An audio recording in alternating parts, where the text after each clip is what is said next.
Hello and welcome to the first ever live broadcast of the How to Get Analytics Shop podcast.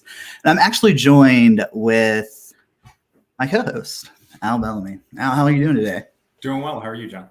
I'm a little nervous, honestly. I'm like a little bit worried that I'm going to say something and put my foot in my mouth. Yeah, I just realized I didn't screen these Post-it notes here, so I'm hoping there's nothing weird or untoward on those. I don't think so. Yeah, just ignore the social security numbers and identifying information. Nothing PII over there. Yeah, all good. So, Al, you're looking at the YouTube and LinkedIn. Are we going live now?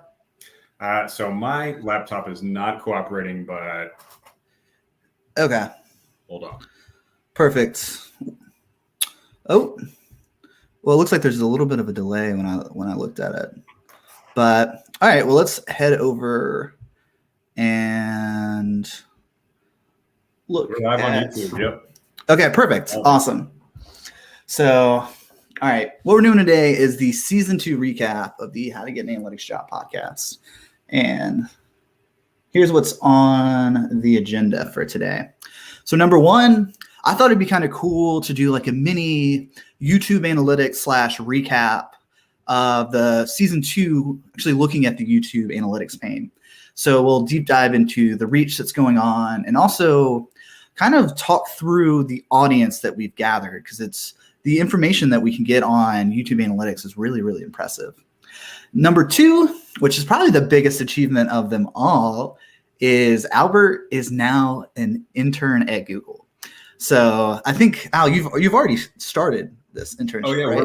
we're a couple weeks in. I'm knee deep in it. So all right, so and everything. I think I'm already getting compliments on the shirt. Yeah. Nice. Then we had a very recent development with Molly Welsh, who she now just got an entry-level data science job. And I think there's some really important highlights that we can hit on to kind of reiterate how you can think about making the job transition. And number 4, we're going to announce and launch our Silvertone Analytics learning platform. And I'm going to walk you through our strategy there. And then finally, we're going to wrap up the episode with the Q&A. And I have super chats in parentheses there because I believe that we are going to have to, if you super chat your question, I believe it's going to be highlighted so that we can see it later. What happens is if you leave a question, say we're on point 3 in Molly's new job and you have a question about what she's doing, that is going to get buried with all the other live stream questions. So if you highlight it, I believe within the live stream interface, I have access to a bank of all the super chats. So let's head over to the podcast analytics. So we're going to be reviewing our actual real YouTube data. And here are the main 2 points that I wanted to hit on. So number 1, I just wanted to review the reach that we got. And then number 2, we're going to talk about the audience statistics and the analysis of who's actually tuning in, because I kind of want to let you in on the master plan of the podcast was phase 1 to build an audience and validate some ideas that we had. Phase 2 is to build out this learning platform so that we can actually start to monetize. And this hits on something that has been a recurring theme of actually teaching people business acumen and how analytics and data plugs into that. So let's head over to the channel analytics pane. And Al, do you have any specific questions or things that you'd want us to look at? You're the master of the YouTube side, man. I can kind of spitball some of our data from LinkedIn. So I'm checking that just about every day, but yeah. Oh, actually, yeah. I'm kind of curious of how does this stack up compared to our LinkedIn data? So we've seen a pretty good transference of LinkedIn followers over to YouTube. It's not a 1-for-1. We have, I think during season 2, we've gained about 4,000 followers on LinkedIn, and we've seen a ton of those become the most avid followers and chatters and watchers on YouTube. There was a pretty good lag there. We started getting hundreds and then thousands of followers on the LinkedIn page. and it was sort of a gradual transfer of them over to YouTube. But what we found was the ones that we were engaging with, the real super fans on LinkedIn, then very quickly became the most engaged followers on YouTube as well. And that's super cool. And I think that's what kind of sets us apart from other channels is we engage well with our fans and we respond to them.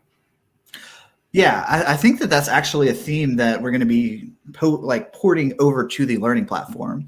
So we're going to be launching a beta phase where the audience members are welcome to participate in kind of the MVP or minimal viable product of the first portfolio case study course.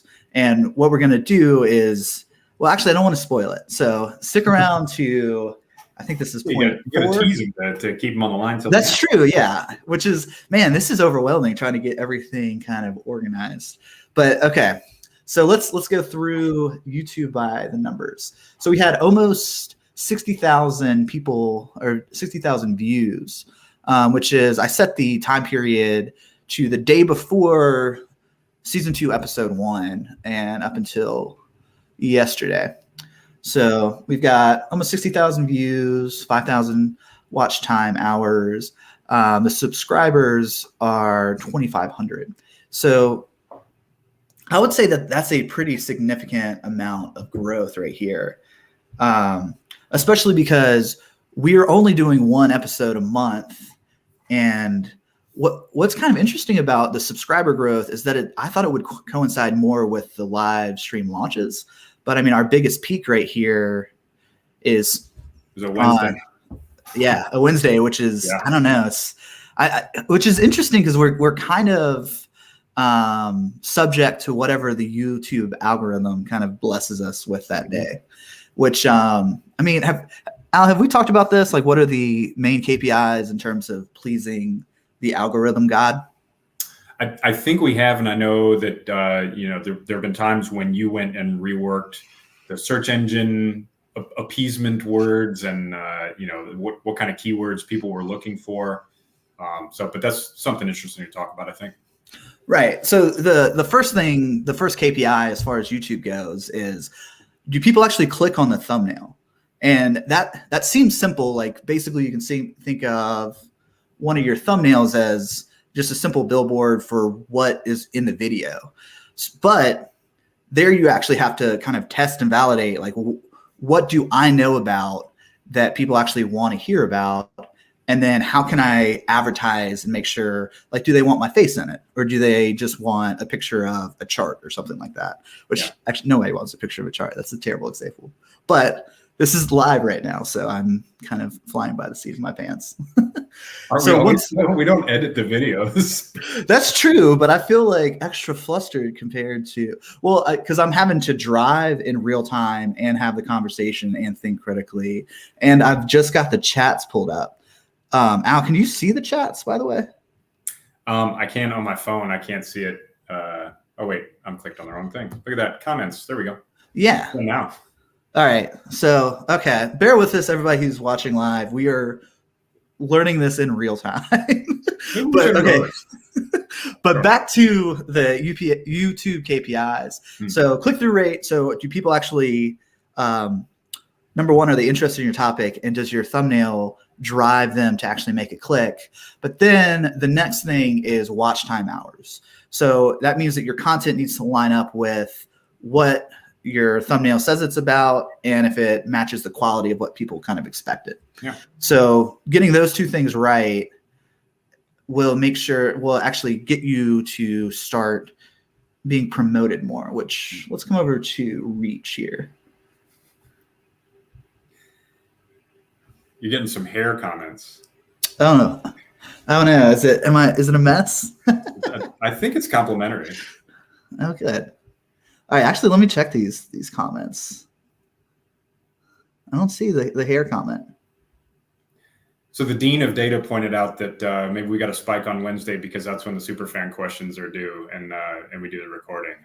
I don't know that there's that much response for that in general. Yeah, see, that's what's a select group of people. Well, that's what's so interesting is like I have no idea because there's not concrete data on what happened that day. I mean, there may have just been a surge of people on YouTube that day that happened to be within our audience profile, and we got promoted to them. Yeah. But here, let's come back to the traffic sources. So what's interesting is that, all right, this is a breakdown of where the views are coming from. So we're cheating a little bit. So that 60,000 views is inflated because we're actually ranking on Power BI certifications. So I did a whole series to promote my Power BI course, and that's ranking really high in terms of people searching for Power BI content and education on the certification. So 40% of our traffic is coming from the keywords that we're ranking, and I think it shows it down here. So yeah, you can see, actually Tableau certification is the highest overall traffic search source. Then the DA100, that's the Power BI certification DA100, then Power BI. So I'm not seeing a lot of LinkedIn branding and networking there. I'm not sure why. It seems to me that people are misplacing their emphasis here. LinkedIn's where it's at, kids. What do you mean? No, they're not searching for my videos. What the heck? It's true. I did top 1,100 views the other day, though, but I couldn't stay ahead of Shashank. He topped me in under a week. Oh, yeah. Shashank's a machine. Actually, yeah. So that actually brings up a really interesting point. So I'm curious if it's going to show up on here. So this dashboard gives a quick breakdown. Shashank is killing it. Yes. As far as, I mean, it took Michael Galarnik's video 3 weeks to hit 1,000. Yeah. He's hit 1,000, I think, within 4 days. Yeah. Which is something that we were having this conversation about right before we hit broadcast on this. You want to fill him in about how, like, we're kind of unfurrowing or unraveling the fact that influence and people recognizing faces do matter. Because who was it that you just posted and got 150 new followers? Oh, clickbait Alex Freyberg. I mean, it's insane. And anyone watching, please tell me why this is.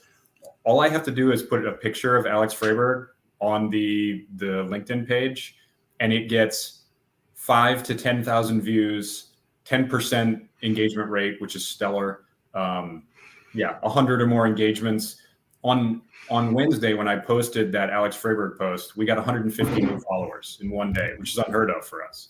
So I don't know what it is. People like Alex. Well, okay, I have a theory. Maybe we should Photoshop him onto our bodies or something. So I think what's happening is that he has 60,000 followers. I mean, he doesn't have a big presence on LinkedIn. He doesn't have an organizational LinkedIn page. I think he's got about 10,000 followers on LinkedIn, which is not nothing, but it's not anything to write home about. And he really doesn't post anything on LinkedIn other than kind of troll posts once in a while and link in his videos.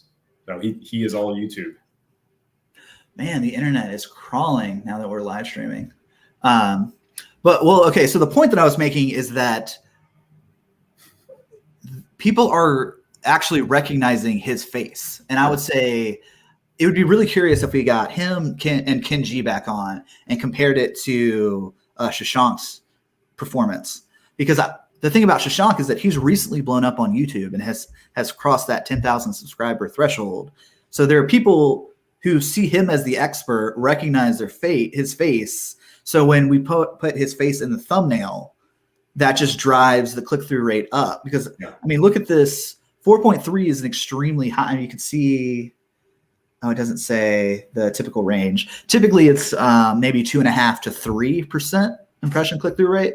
But because people are recognizing who he is and they already want content, I mean, it's so fascinating because it's such a solid strategy to partner with other people who are influencers in kind of the data or analytics space, because the people who are following him are literally looking probably to get at least some form of an analytics job. They may not be entry level. They may be looking for a mid or a senior level, but the how to get an analytics branding really resonates with that target demographic. Yep. But here, let's come back to analytics. And then we can break down audience here. Brother Hugo, I am just gonna.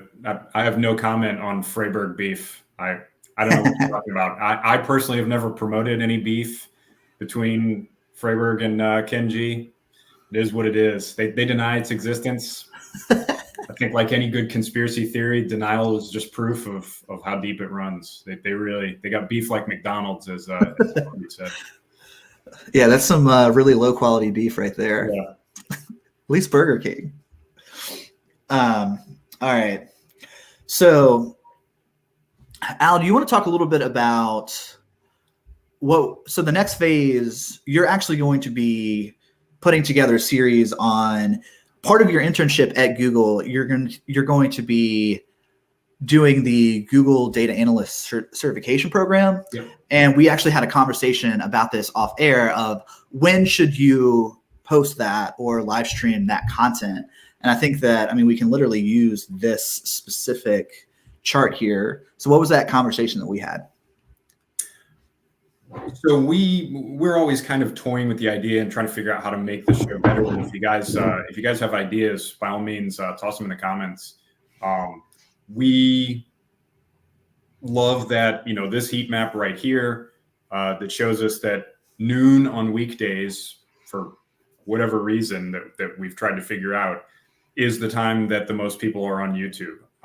We know that there's a significant portion of our viewers that are in the United States, 3 different time zones there, if you don't count Alaska and Hawaii. And then we've got a large portion of our viewers that are in India, and a few geo, I think, is in Europe, and a few scattered around the globe. But those are the primary 2 time zones. So I know that noon Eastern time is you're awake on the West Coast of the United States, and then that's evening time in India. So it seems like that's probably why that's the hottest spot right there for YouTube usership. Well, I know that a lot of our American viewers just kind of take their lunch break. Maybe they're eating lunch while they're watching us, or whatever meal, depending on their time zone.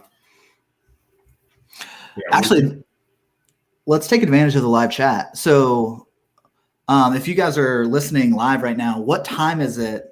Like it says, you can see it says what, 12:17 p.m.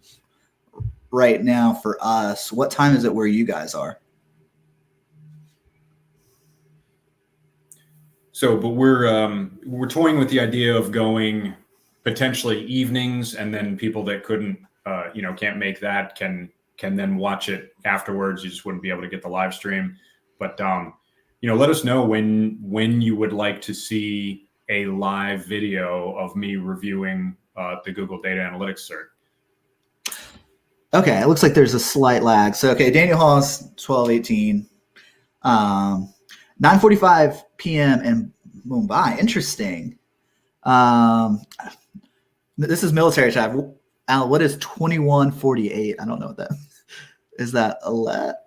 That's 9:48. 9:48. Subtract 12, man. It's easy.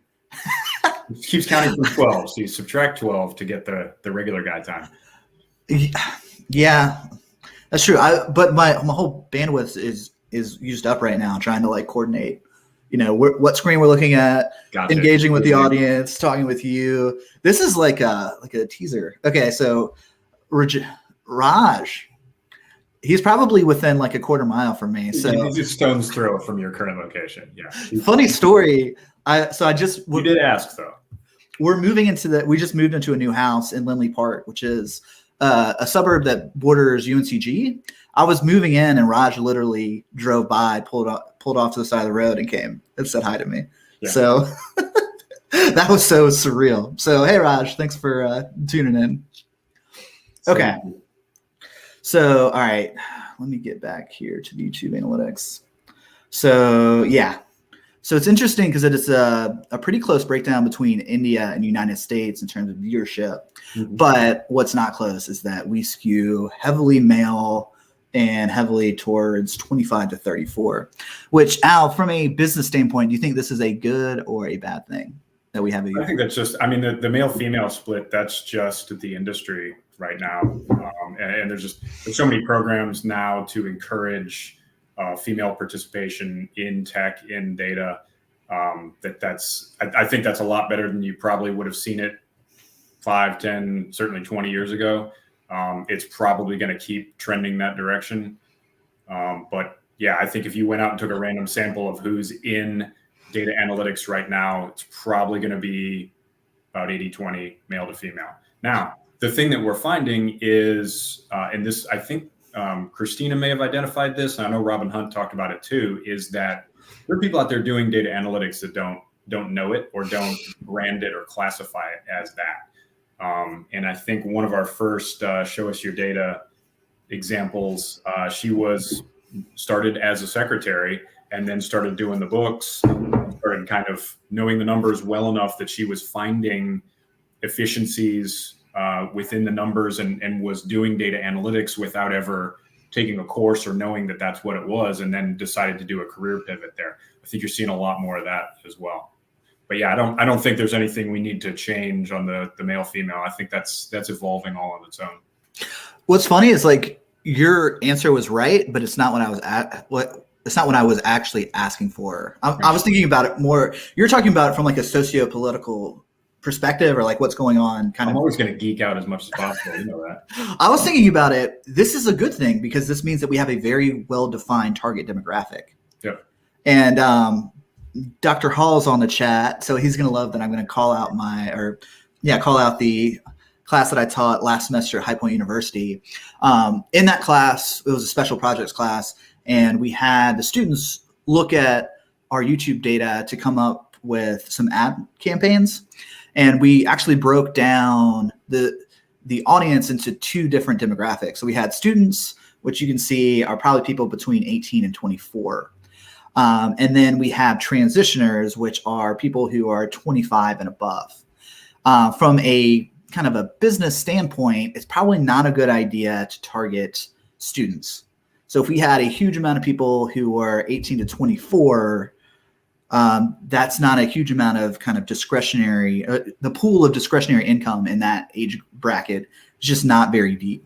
But these people they're already working, so they probably at least have some form of income and some discretionary. But also too, like we're going to talk about Molly a little bit later in the episode, but I mean, her transition from her current job to this new entry-level data science job, it was a 40% raise, which means that this was in the tens of thousands of dollars in terms of year one earning increase. And we're going to talk a little bit about not only is she making more money year one, but all of a sudden she has a pretty clear path to 6 figures of income. So what I really like about the kind of the demographic that we developed is that these people are looking to make a transition from a current career into the analytics space. And we know how old they are, and we know that they skew male. So we can start to build out some very specific targeted ad campaigns. All right, so let's hop back over to the Google internship. All right, Al, I'm going to drive. Let me know if you want me to go to when you want me to go to the next slide. Okay, yeah, you can go now. I think you announced that part. So the program that I'm involved in is called Hiring Our Heroes, and that's the organization. It's under the U.S. Chamber of Commerce Foundation. And the program itself is called the Corporate Fellowship Program. Now, there's a lot of military programs that people can do called SkillBridge, where you take the last few months of your military service, assuming your unit can spare you, and you get to go do an internship. Hiring Our Heroes is just one of a lot of great organizations that organize those things. There's some specific to industry like pipe fitting and truck driving and teachers unions and that sort of thing. Hiring Our Heroes is specific to kind of, you see the organizations right there that I interviewed with, mostly college educated people, more career Marines. And so, you're aiming for more of organizational roles and leadership type roles and something more or less commensurate to what you did in the military. So you see on that slide, those are all of the organizations that I interviewed with at some point. Not all of those were through Hiring Our Heroes. I actually looked at some other programs. Really came down to two companies, and that was Analytics, which is a wonderful analytics company that is headquartered in New York City, but I would have been a remote worker. And Google, tough decision, and lots of other great organizations on there that I considered, and came down to Google was a chance I couldn't pass up. So very happy with the decision. However, I give you all that preamble to let you know that I did not go through the highly strenuous interview process that civilian Google interns go through. So I'm getting a lot of people now asking me, how do I get a job at Google? How do I get an internship at Google? I can help with that because I'm seeing the kind of people that they have in the organization, which are amazing people. But I cannot explain to you the Google internship or the Google hiring process because I haven't been through it. I had one interview. I didn't screw it up completely. And so they said, you're the man. Anyway, very grateful for the opportunity and very grateful to all of those other organizations that really gave great interviews, and I would have been lucky to work at any one of them. Yeah, I think we can go to the next slide now. Sorry, I got the dual screen monitor set up. All good. Hey, if you just need me to talk through the transition, I can. So the job itself, I'm under the part of Google called Devices and Services Business Organization, or DSBO. And that organization is responsible for all of, obviously, Google Nest, the Google Home series of products, all of the physical products that Google themselves make and market, and then the kind of pay for services kind of thing like Google Wi-Fi that they produce and give out. So doesn't do the search engine or the marketing or any of that, but the stuff that they actually sell to you that has a Google name on it, that's DSBO. I'm working specifically with the Google Nest team. They are awesome. Every single person there has been super welcoming, super respectful of the military. Thank you for your service, all of that sort of stuff there. I have not yet asked for a meeting and been turned down, whether that was a coffee chat or an informational meeting for the project I'm working on. They've just been incredible. And that was a big part of the decision to go with Google was you just have to spend your time as much as you can in great organizations. And there's probably none greater right now than Google to work for. There I have a manager and a mentor. They're both amazing people. And I learn a ton from them every day. They've been super accommodating. And once I came in, once they onboarded everything, all the equipment and all of the access to systems and whatnot, they briefed me on a project. So talk about that on the next slide. So the project is data related. It's not a data analytics or data science type project. It deals a lot more with data management and the pipelines and kind of organization of how they get their data and how they structure it. So not 100% my bailiwick, if you will, but still very interesting and very pertinent to just general data work. And so I can't get into too many specifics, do have a non-disclosure agreement, but what I'm seeing that I'm having to do is develop my knowledge of the business case, which is something I know that we talk about a lot. I know that John David, you talk with your students about it a lot. Same thing for Dr. Hall. And that's the biggest hill that I have to climb is every day I'm in there doing conference calls with people within DSBO and then outside in the kind of the data apparatus that feeds into it, trying to figure out how they get their data, what they have, what shortfalls there are, and how we can go about improving it. And so it's just a ton of talking to people, and I'm finding that I tried to come in with kind of a predetermined script and say, these are the 5 questions I want to ask you. And that does work well to orient them on the problem. But once I get in the interview, the best thing I can do is say, just tell me about yourself and the work you do, and then shut up and take notes. And so that's when I learn the most. That's when I get the best ideas for who to talk to next, what to talk to them about, what information gaps I still have. I find that the times when I try to drive the interview and sort of lead to some conclusion, that's when it gets kind of clunky and awkward. So tons of talking to people. But the thing that really resonated with me is this is real work. They want me doing a project that actually matters to Google. And it was not kind of, hey, let's have this neatly packaged little thing that interns can do and it'll keep them out of our way. I am very much in the way of people that are trying to do stuff at Google. And I'm very appreciative of the time that they can give me. They've all been very accommodating. And so, yeah, it's so far it's a wonderful experience. I'm less than a month into it. But yeah, not very happy with the choice I made. And really it's leaving me open to options on the back end. Yeah, okay. I want to chime in here for a second, Al. Kill it. I want to talk about kind of the framework that you should have as an intern, because I think that what you kind of brought up just now is that you are doing real work, and the value of you as an intern is that you have a beginner's mind.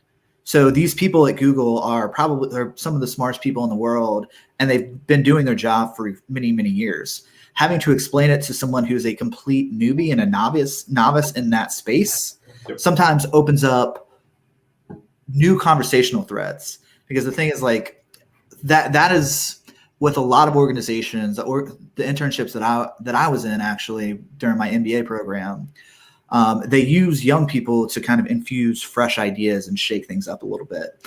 So if you guys are out there interning, don't feel like you're in the way or wasting space. They want you there for a reason, and just think about like the fact that you're valid, that you do belong there, and the fact that you are bringing in fresh ideas is hugely valuable to these organizations. Yeah, absolutely. And it's funny because I can see the kind of the light bulb go on in some of their eyes when they talk through some of these problems. Sometimes at first they're, a bit taciturn when I first start talking to them. They're not, they don't immediately launch into a great discussion. There have been some people that I could barely get a word in edgewise and was just writing down all of the amazing information they were giving me from the word go. But some of them, they're a little less naturally talkative. And so the best thing I could do was just ask them questions about themselves and their day, and just a polite greeting kind of gets things kicked off. And then once I say something like, how can I make your job easier? Or what, if you could wave a magic wand and fix one thing with your data world and needs, what would that be? And that immediately kicks it off. Awesome. All right. Any closing thoughts? Are we good to go on Molly? Nope. I think we're good. Let's go. Okay. All right. So if you guys have been following the podcast the last, what would you say, 6 weeks or so? The Saga of Molly? Yeah. The Saga of Molly. Yes. I was going to say, it's a very short saga. It's more like a short story, if you will. So to give you a recap, if you guys are brand new, Molly is a childhood friend of mine, and we actually grew up together. She was not happy where she was at currently, and about 2 months ago, I convinced her to pursue building analytics skills, build out. It's funny because she was saying that she didn't have a portfolio, but in her LinkedIn page, she literally has pictures of her Tableau work up. So Molly, stop selling yourself short. Okay, I guess she doesn't have a Tableau public page where people can interact with it live, but she has documented her work and actually built out a portfolio. So over the last 2 months, she's built skills, has gone on, honestly, she only went on 2 interviews. So the first one didn't go so well. I mean, I think the conversation went well. She just didn't hear back, which we actually had an episode where we talk through how to rebound and how to stay buoyant when you're in the process of interviewing. But then somehow she got the eye of recruiters. And I think it was because she was very active on Indeed and the job posting sites, and the recruiters, I guess, just caught wind of her, which is really fascinating for someone who is entry level. But the success case, or kind of the outcomes, is that she got a 40% raise from where she was just this first year. And something I wanted to pause and really talk about is that transitioning into the analytics space, if you're currently in a place that's kind of, I don't want to say it's a dead end job, but you cannot be promoted further than where you are, there is a huge amount of growth in this space. So she started out with a relatively high salary for Greensboro, North Carolina. Yeah. And this is just entry level. So if she gets 1 or 2 promotions, she's probably going to be hedging up against that 6-figure income threshold. So yeah, making that transition from whatever industry you're in into the analytics space might be a great way for you to hit that kind of income target that you want. I don't mean to sound like it's overly fixated on money, but I think we're feeling the effects of inflation. I mean, things just seem to be getting more and more expensive. So let's hop over and check out Molly's LinkedIn page. So, well, and I think this brings up an important point that people have these, just like everybody kind of overrates or over inflates in their mind what is required to be a data scientist or a data analyst. You think that there's some magical plateau of skills that you have to reach in order to declare to the world that I am this thing. So not true. I think that people have this overinflated sense in their mind of what is an online portfolio, that you don't have to be Michael Galarnik, God bless him, and have just reams upon reams of code on GitHub in nicely packaged projects to have an online portfolio. I have just the Alex Freyberg stuff on my GitHub. I have an online portfolio. It's not great. I wouldn't show it off proudly to anyone, but you can go look at it. Same thing for Tableau Public. The only thing I really have listed on Tableau Public is a couple of homework assignments for a LinkedIn Learning course and the last Alex Freyberg project. But I got a Tableau Public. If someone wants to see my work, there's some work. Right. I don't think people need to have this elevated view of my GitHub must look like Galarnik or Jay Sueno in order to have a portfolio. You have a portfolio if you have work that is viewable to the public. Yeah, I think she does not, because she says she doesn't have a Tableau Public. But anyway, started Tableau today. Seriously, I think it's just imposter syndrome. Like people, it's like they're afraid to make that first move, so they kind of use it as like a sorting mechanism of, well, I don't have this, so therefore I don't. I mean, it's going to be a little bit uncomfortable, kind of getting well. And that's one thing that I will say. I think that the podcast really pushed Molly outside of her comfort zone. Yeah. Because I mean, I remember sitting down to dinner with her and her being like, I don't feel qualified for any of these interviews. And what's funny is that, I mean, Molly, you got a huge amount of responses for someone who's entry level and doesn't have years and years of prior experience, which kind of brings us to this point that I wanted to touch on of what is your unfair advantage? So within 2 months, Molly, you developed entry-level analytic skills. And I mean, I kind of supercharged that process because I wanted to speed things up for the podcast. But I mean, you developed Tableau skills. We talked about how you can explain your Excel skills. And then also, too, you were doing, I think it was ArcGIS in her undergraduate program. So the combination of analytics and geology, when you stack those two on top of each other, is a really rare combination. So all of a sudden, instead of competing with 1 million people, you may be competing with 50.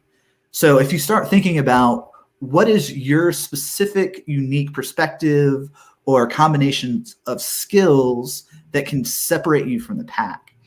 And this kind of gets into this concept of just stacking skills on top of skills on top of experience. And I mean, it makes total sense within this specific transition because she's doing data science work related to risk analysis for natural disaster recovery. So she has an understanding of the underlying theory that goes on, and then she just sprinkled in kind of these high level business skills. So, I think Molly is on the chat too, which is awesome. Cool. Molly, I wish you could have, I could have sent you a link. You could be like on air talking with us. But okay. So the moment that everyone's been waiting for, I'm a little bit nervous to kind of unveil this, but we have the learning platform up and it's live. So if you head over to learn.silvertone analytics, we have the first minimal viable product or the first iteration of the learning platform. So we have the sales analytics case study. So if you click on this and then click take this course, you can enter in the code launch to get 50% off.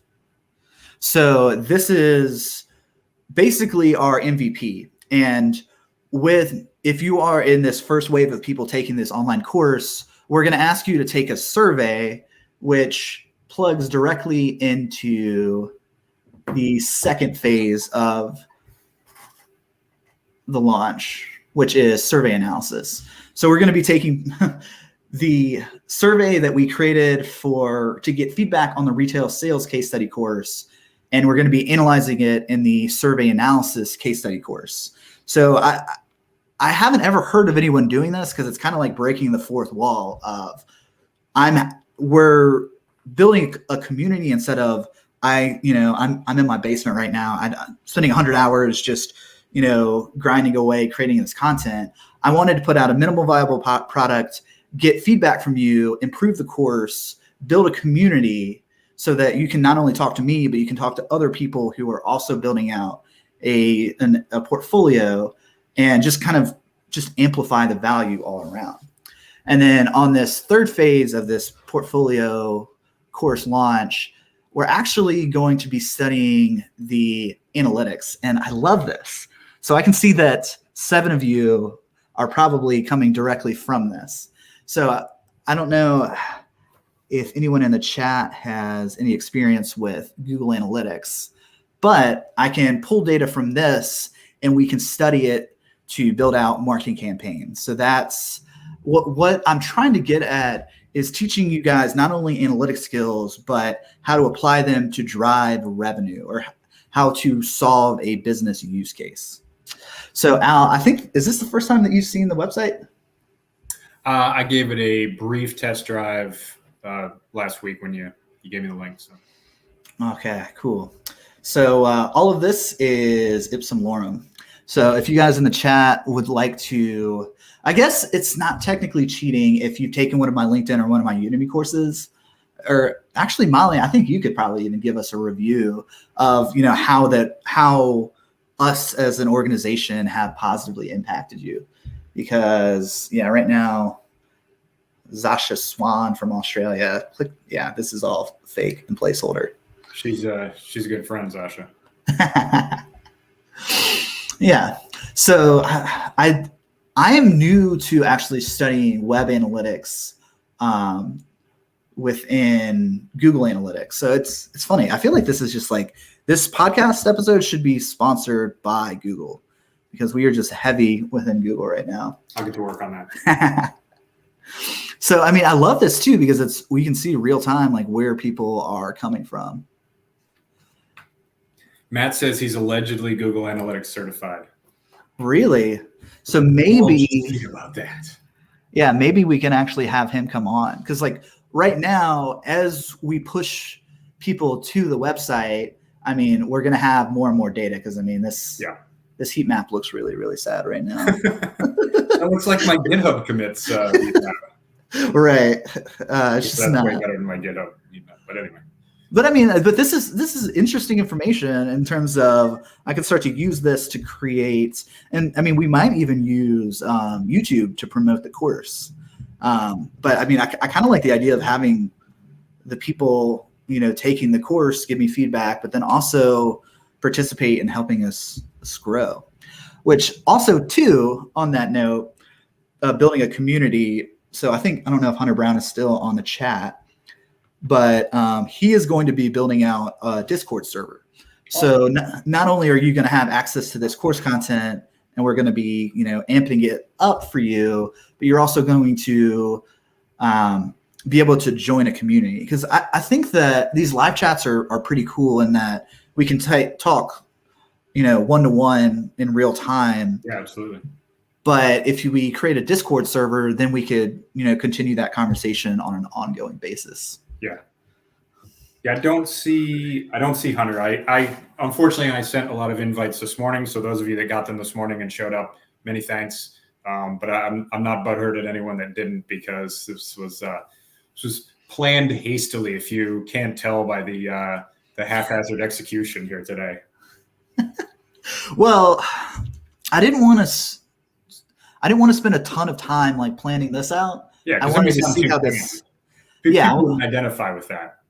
Right. I just wanted to see how this would flow, because this is a lot to take in right now. For sure. Like, having the dual monitors, seeing the chat, talking with you, then trying to think. I think we're probably going to switch to StreamYard to start doing the podcast episodes. Yep. Which it'll be easier if we're not constantly sharing the screen, because I'm having to click through tabs and then also thinking about what I'm. Yara, how do you say that? Yara Okanya? Yeah. Calvo. I think we might have our first sale. Wow. Thank you, Yara. I was just thinking that Yara might be our second fan in Spain after Christina. So can't think of any others.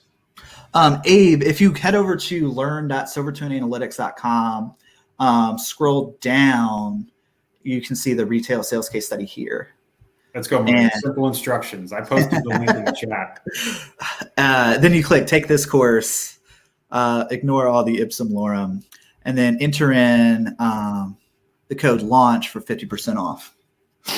And I'm also going to be putting together a survey so that we can get some real-time feedback on is the content quality. I mean, we could probably do a whole episode on that, of like how to think through collecting psychographic data. Yeah.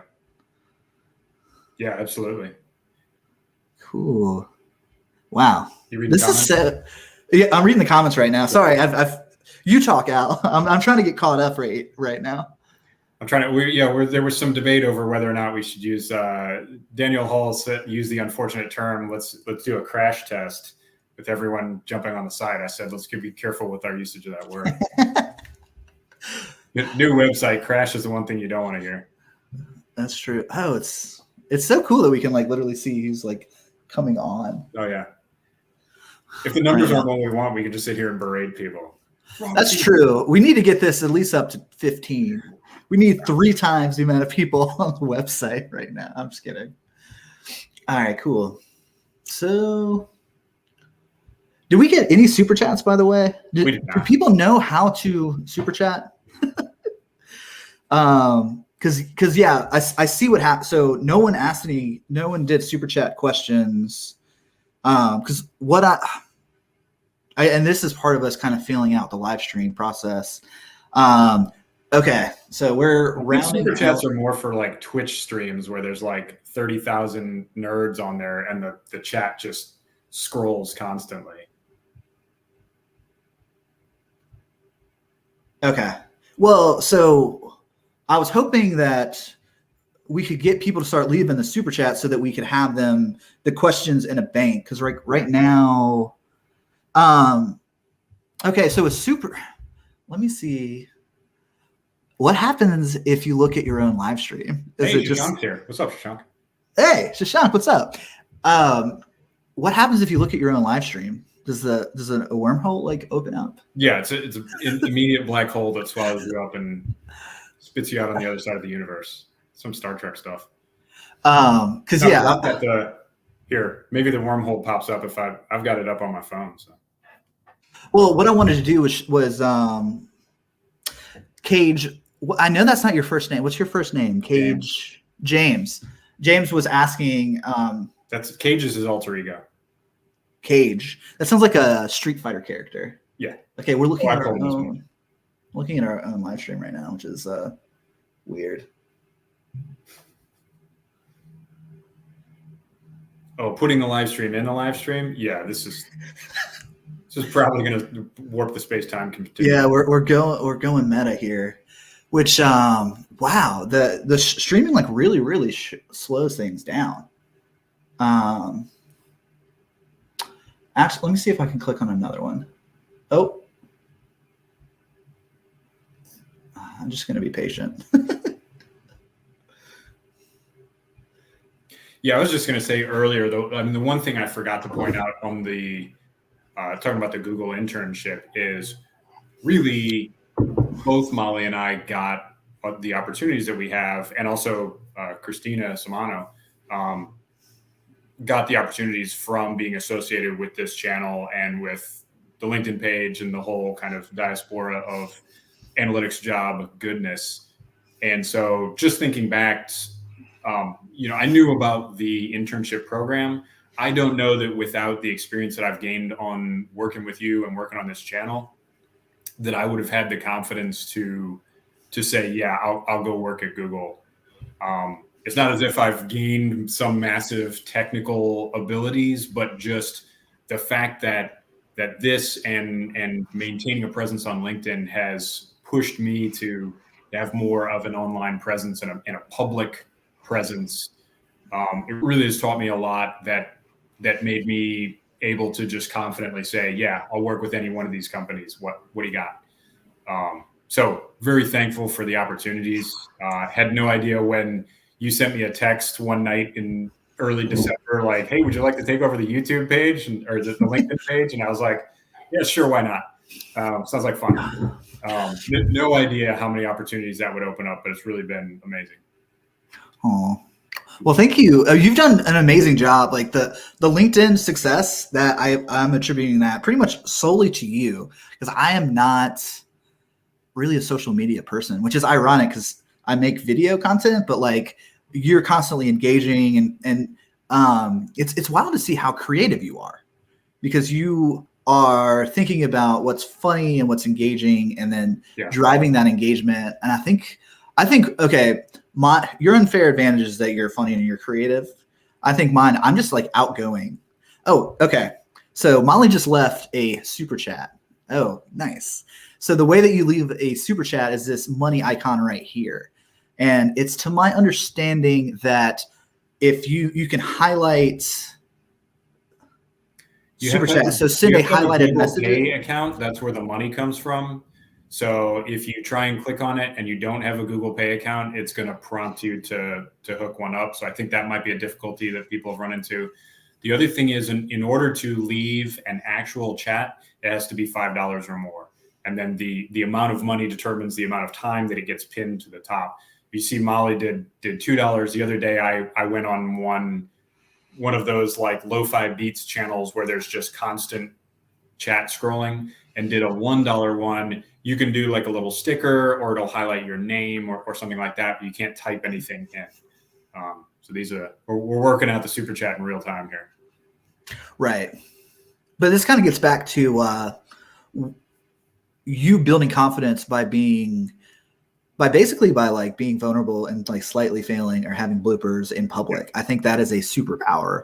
And because I mean, we're doing it in real time right now. Like I have no idea what I'm doing. But I mean, 21 people are watching me do this, which I guess I think it's been about 20 on each consistently. There's 20 on LinkedIn and 20 on YouTube. So. Oh, wow. Okay. So we're like on par with a typical podcast episode then. Yeah. Interesting. Oh, all right. What this is so I feel like the fact that we combined are far less interesting than the majority of our podcast guests. So well, And even if we are interesting, they know us. Like there's no new nothing with like chatting with us. It's not like we've got a brand new guest on nobody's ever heard of. Yeah, that's true. But I mean, Actually, the guest we need to have is IT girl Nikki, Nikita Asrani. She's the one I did the live stream with last weekend. She is a live stream freaking genius. Nice. So I might need to pull her on at some point. I'm hoping to get more comfortable with this, which I mean, I'm already, I would say 90% more comfortable than when we first hit play. Cause I was just like, there's like all the buttons and trying to be like charismatic and facilitate the conversation, which Al, I'm so glad that you're on the chat because there would be a lot of dead, boring air. Yeah, probably. If you weren't. But okay, so let's head over to the So Matt says he loves my colorful Post-it wall. Matt, this is only what I had left over from when I moved out of my office in the command post. And so I generally have much bigger Post-its. So I like these ones right here. These are pretty good. So you'll see those up there eventually. I really just moved in here like last week. And then here, I'll show you guys this. Over here, I've got a wall that I've completely covered in dry erase. And that is my absolute weapon right there. I can come up with some stuff there. Sooner or later, I'm going to paint at least one more wall in this office with dry erase. And then I'll be like full genius mode. I'll take over the world with that thing. Okay. Now I feel the need to like show off where I'm at. There you go. So we just moved into a new house, and I know that this wood paneling is like really stylish and new and modern looking, but I'm basically in like a basically a wooden box right now. So this is in my basement. Got the nice blackout curtain. It's like a Brady Bunch heaven right there. Yeah, I mean, but it's like 70s vintage for both of us. This is such a goofy setup right now. I got my light up here. These things are amazing. What?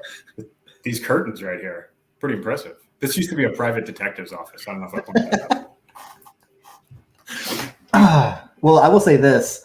I am out of the city center of Greensboro, and I am sleeping better because where I was at was just people going. There's literally a train within like maybe 20 feet of my window, and they would blare their horns at like 6 a.m. every morning. It's just like torture. So bad. Okay, but one last shout out to the portfolio course. So that launch code so I think I saw Daniel Hall ask what course to take. There's only one course available right now. So basically what we're doing is we're crowdsourcing this course content. So I put together a minimal viable product. I think it's only like an hour and a half worth of content now, but I will get feedback from you and add in additional content. And if you're in this first wave, I think we capped the launch code to only 50. I will give you personalized attention in a way that I can't really scale.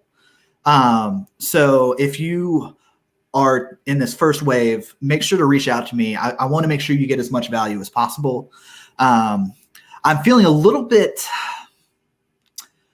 uncomfortable about the price point, but Ryan Forrest, my marketing guy, said that these higher ticket courses kind of weed out. So as far as pricing theory goes, these Udemy and LinkedIn courses, the content creators are making like anywhere from like 5 cents to $4 per person taking the course. Yeah. And that being said, I guess the amount of attention I can give to, I've had about 500,000 people take my LinkedIn and Udemy courses. I can't really give you very much personalized attention. But if you're paying these higher price points, I can. And I think that, like we saw with Molly, I can push you and make you feel a little uncomfortable and get out of your comfort zone in a non-bullying, I would say, like I'm your analytics big brother that is like kind of getting you out of your little comfort blanket of security. I have thought about doing individualized coaching, but we're not quite there yet. Actually, reach out to me if you're interested in coaching. But right now, we're going to start with this portfolio course, and it's going to walk you through kind of the business acumen of retail sales. All right, so launch promo code launch for 50% off. Learn.silvertoneanalytics.com. All right, let's head over to, well, I guess we have 0 super chats because apparently nobody knows how to super chat on YouTube. But let us know if you have any specific questions. Oh, Daniel's question is Dr. Hall, Daniel. So click the retail sales case study course. Yes, click that and enter in that promo code.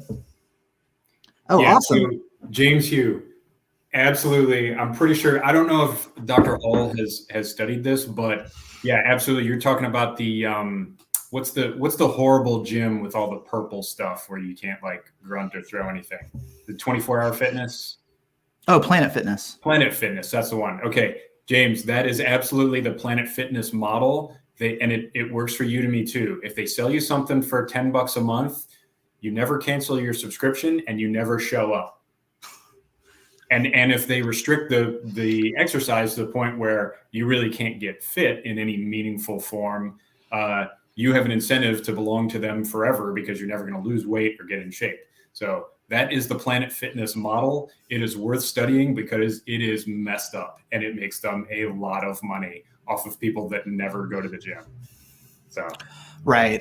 Also, another kind of frame of that is, I think it was Nassim Taleb wrote this book called Skin in the Game.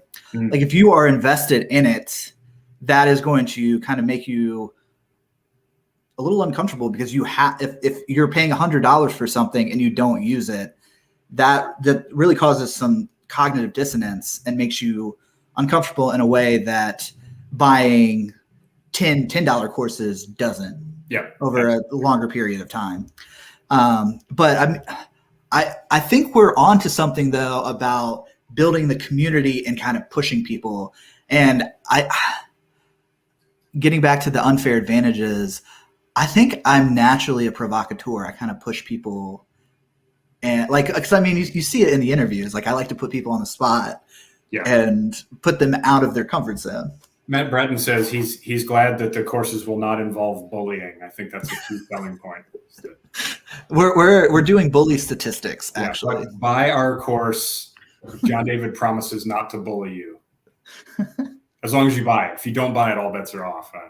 Maybe that's where the bullying comes in. That's true. Okay. So maybe what we should have done is had Albert, you combine the questions, because it's like I'm getting comments, which, by the way, thank you all for participating in this. Yeah.